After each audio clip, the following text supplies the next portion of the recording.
ભરૂચના સાંસદ મનસુખ વસાવાનું કામ સાંસદ તરીકે ઓછું અને ભાજપના નેતાઓ કયા નેતાઓ ચેતર વસાવાને મદદ કરે છે એ જાણવામાં અને ચેતર વસાવાને ખકડાવવામાં વધારે હોય એવું લાગી રહ્યું છે. સમગ્ર બાબતે વિગતે ચર્ચા કરીશું. નમસ્કાર, હું છું ઉજ્જવલ અને આપ જોઈ રહ્યા છો નિર્ભય ન્યૂઝ. ભરૂચના સાંસદ મનસુખ વસાવા અને ચેતર વસાવા આપણને અનેકવાર આમને સામને આવતા જોવા મળ્યા છે, એકબીજા પર આક્ષેપો કરતા જોવા મળ્યા છે અને હવે ફરી એકવાર ભરૂચના સાંસદ જે છે મનસુખ વસાવા એ ચેતર વસાવા પર બરાબરના બગડ્યા છે. ભાજપના નેતાઓ ત્યાંના સ્થાનિક નેતાઓ પર બગડ્યા છે અને આ સમગ્ર બાબતે મનસુખ વસાવાએ શું કહ્યું સૌપ્રથમ એ સાંભળી લઈએ.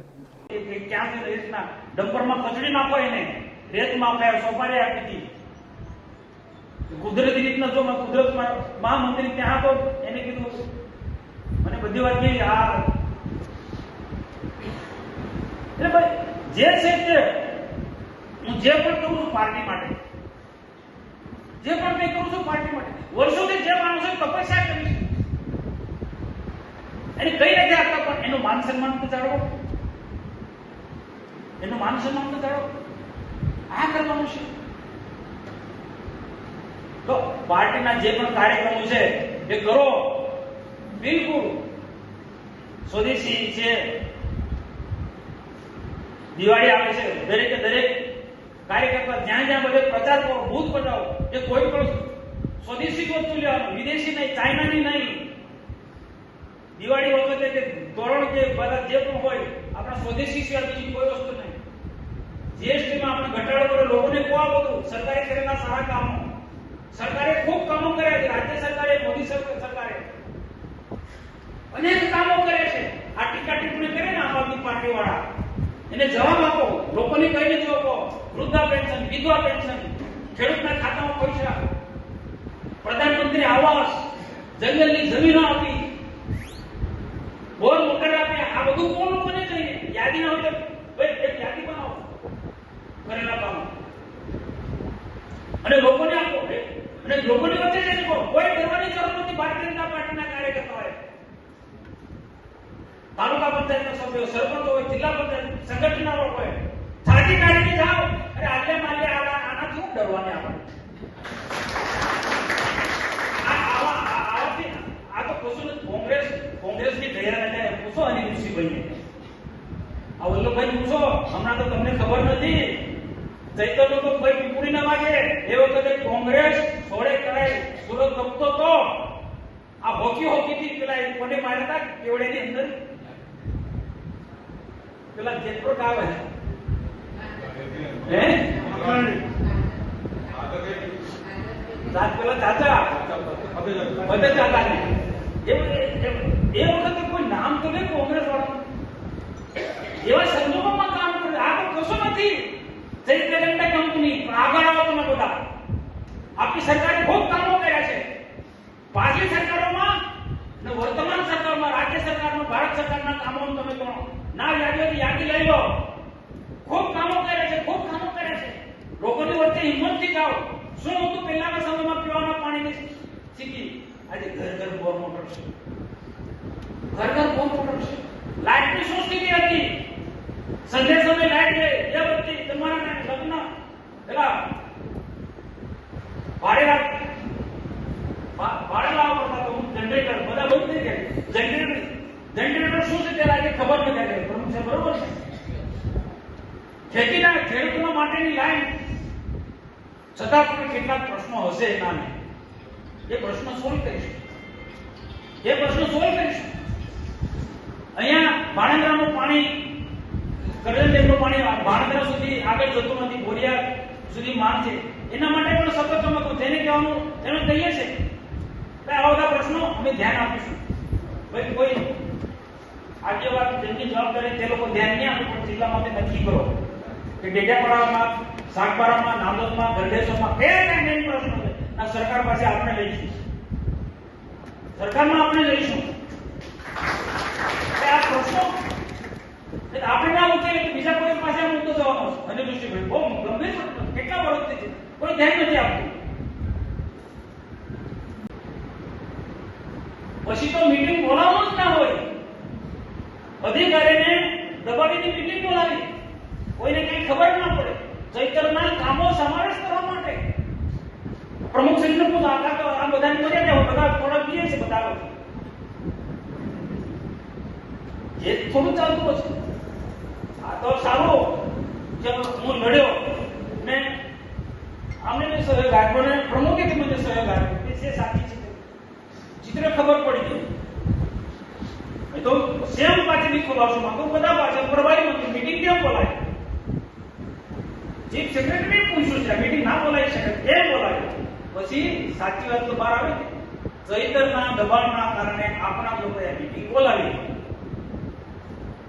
હવે તમે વિચાર કરો દિલીપસિંહભાઈ, વલ્લભભાઈ, રાજુભાઈ,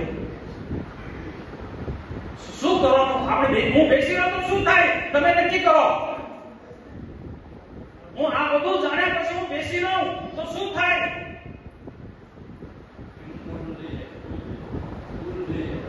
આ કોઈને ખ્યાલ આવે છે તમને? પાર્ટી પતી જાય, ભાજપનો મૂળ કાર્યકર્તા છે જે વર્ષોથી મહેનત કરે છે, તમે કાર્યક્રમ આપો છો ને એ કાર્યક્રમ કરનારાને હું દશા થાય. જેમ તેમને મારવાનો બે આવે છે. ડોક્ટર ધવલને માર્યો ને આ યોગ્ય છે ભાઈ? આ જાહેરમાં કહેવાનું મને ગમતું નથી પણ ડોક્ટર ધવલને મારે યોગ્ય છે? સિરિયસ કામ કરે છે એને બેફામ ગાળો દે યોગ્ય છે? અનિરુદ્ધસિંહભાઈ ત્યાંથી આગળ વધીને પોલીસ તંત્ર પર બહુ પ્રેશર કર્યું, એટ્રોસિટી દાખલ કરો ધવલ પર. આ તો સારું કે નીલભાઈ ને ખબર પડીને ઉપર વાત કરીને અટકાયા તો ત્યારે ધવલ પર એટ્રોસિટી દાખલ થઈ હોય.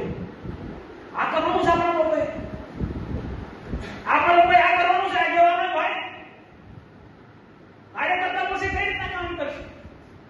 તમારે કેવું પડે પાર્ટીમાં ઉપર સખત મહેનત કરો, સ્ટીકર લગાવવા માટે આ કરો બધું કામ તો કરો, મજૂરી કરાવો, એનું રક્ષણ પણ કરો, એનું રક્ષણ પણ કરો કાર્યકર્તા. અને કમલમાં આવી મારે આ પાર્ટીનો સિસ્ટમ આ મૂલ્ય છે, મૂલ્ય આધારિત પાર્ટી, શીશવાળી પાર્ટી. તેથી અટક્યું એટ્રોસિટી દાખલ કરો, પોલીસ અધિકારી પર દબાણ કર્યું. સારું કે ખબર પડી ગઈ એટલે ઉપર સુધી વાત કરી. બાકી શું થાય? હવે આ એટ્રોસિટી ખોટી રીતના દાખલ કરવાની એ આગેવાનને શોભે? એ શોભે? બહુ સ્પષ્ટ કહું, મારો કોઈ ખરીદ નથી, મેં કોઈની હિજાબ પાડવા વાળો નથી, કોઈની તાકાતને તોડવા વાળો નથી, પણ પાર્ટીને નુકસાન કરનારો કોઈ પણ મોટો નેતા હોય ને એની સામે પણ હું લડી દઉં છું. તમને ખબર નથી, તમારા નેતાએ તપાસ માંગી છે. જે પંચાયતો હતી અમને મેં કહ્યું તમને બી ખબર છે, કમ કોઈ બોલતા નથી. ભાજપની પંચાયતો હતી એમને તપાસ માંગી છે ને આમ આદમી પાર્ટીના જે સરપંચોની તપાસ નથી માંગી આપણા ભાજપના નેતાએ. એની સાથે કોઈ વાંધો નથી, અમને કોઈ ડર નહીં, તપાસ કરો. અમારો કોઈની સાથે કોઈ તાર અડેલા નથી. જેને ગુનો કર્યો હોય પણ તે બધાને લાગુ પડે, જેની ગડબડ કરી હોય એ તપાસ થવી જોઈએ. અમે તો 5 વર્ષો ભાજપમાં પણ એક તરફી છે, તમારા વિસ્તારમાં આવો ને તમે બીજા બધા કોઈને એજન્સીઓ કઈ મને ખબર છે કોને કઈ એજન્સી સાથે રહીને કામ કર્યું છે, પણ હું કામ અમને બોલાવો છું. આનાથી શું બોલો કે આમાંથી પાર્ટીમાં ઘર્ષણ ઉભું થાય, આમાંથી પાર્ટીમાં ઘર્ષણ ઉભું થાય ને એ કોના ઈશારે કામ થયું છે? એ ચૈતરભાઈ વસાવાના ઈશારે કામ થયું છે. હવે જે વ્યક્તિ અહીંયા તપાસ માંગી એને ખબર જ નહીં કે આ પંચાયત કોની, આ ચૈતરભાઈના માણસો આપી દીધી કે આ તપાસ માંગો લખી દીધો મુખ્યમંત્રી કે આ સંસ્થા છે એજન્સી ડેડિયાપાડામાં મનરેગામાં કામ કર્યું છે, ના પંચાયત આ પંચાયતની તપાસ કરો. હવે એમને એટલી ખબર નથી કે આ પંચાયતો તો ભાજપની છે. ભાજપનું કોઈ આગેવાન તપાસ માંગે તો એના આપણે યાદી આપે? તમે વિચાર કરો, આટલા ભણેલા ગણેલા બહુ નેતા આ પ્રકારની કોઈના હાથો બને છે? સમજી લો કેમ હાથો બને છે? હા તો બધાનું કારણ શું છે? આ બધાની જવાબદારી છે, મનસુખ વસાવાની એટલી નહીં. કોકના ઈશારે ચાલતા હશે ને. આજે હું તો આજે ચૈતર વસાને બી કહું, જેની તપાસ માંગતા એ તો ઓપન કિતાબ છે અમારી. મારે કોઈ એજન્સી સાથે તારડેલા નથી. કોઈ પ્રૂફ કરી બતાવે ને જાહેર જન છોડ દઉં. એજન્સીએ તપાસ કરી ભરૂચ જિલ્લામાં પણ, નર્મદામાં પણ. જે તપાસ અધિકારી કોણ પૂછે? જે લોકોને જવાબ લેવા માટે પોલીસ સ્ટેશને બોલાય, ભરૂચમાં આવો ને અહીંયા આવો કે ફલાણાને કેટલા પૈસા આપ્યા તમે, ફલાણાને કેટલા આટલા, મનસુખભાઈને કેટલા આપ્યા, મને આપ્યા હોય તો કે ના કોને તમારો જે તપાસ એનું કોઈ બાર વાત નહીં જાય. કોણ પૂછે? મેં તે મિલ્યા કીધું કે જે ખરેખર ગુનેગાર તેની તપાસ પૂછતું નથી કોઈ. આ તમે વિચાર કરો, આ લોકોને ઉપરના લોકોને પણ એવું હતું કે મનસુખભાઈ ક્યાંક હશે, ક્યાંક હશે.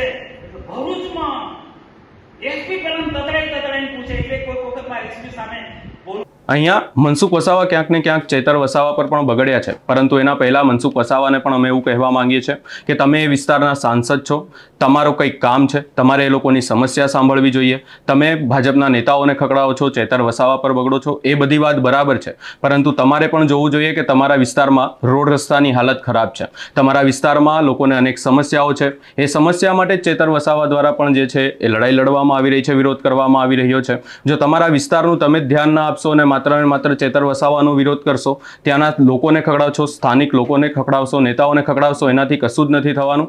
તમારે એ વિસ્તારમાં નીકળવું પડશે, એ લોકોનું ધ્યાન આપવું પડશે. હાલ જે છે એ ચેતર વસાવા પર મનસુખ વસાવા દ્વારા ફરી એકવાર આક્ષેપો કરવામાં આવ્યા છે. આ સમગ્ર બાબતે આપનો શું અભિપ્રાય છે એ અમને કમેન્ટ કરી જરૂર જણાવશો. અમારી ચેનલ નિર્ભય ન્યૂઝને લાઇક, શેર, સબસ્ક્રાઇબ કરવાનું ભૂલશો નહીં.